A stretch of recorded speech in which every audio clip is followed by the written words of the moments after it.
বাজার থেকে মেথি শাক এনেছিলাম। এই দেখো মেথি শাক, এর পাতাগুলোকে আমি শুধু নিয়েছি মেথি শাকে পরোটা করার জন্য। এই কচি কচি পাতাগুলোকে নিয়ে আমি এটাকে খুব কুচিয়ে নিয়েছি।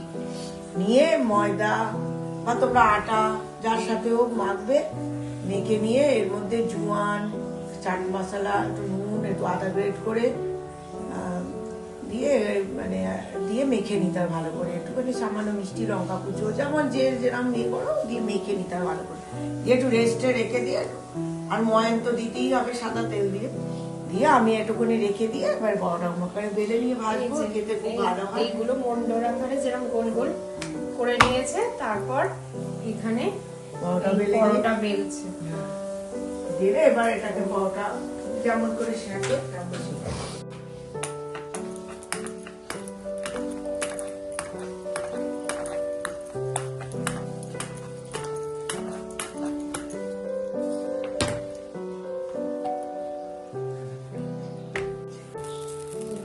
মেথি শাকের পরোটা এখানে শেখা হচ্ছে। অল্প অয়েল ব্রাশ করে এপিট ওপিট উল্টে এরকম ভাবে পরোটা করে, সেইভাবে এটা খুব ভালো হয়, খুব ভালো। শীতকালে বিশেষ করে উইন্টারে খুব ভালো লাগে।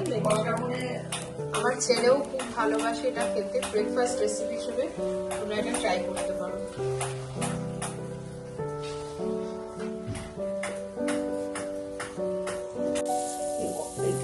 দেখো একটু মা বলছে বাটারও, যদি সাদা তেল দিয়েও করতে পারো, আবার যদি বাটারও দাও খেতে ভালো হয়।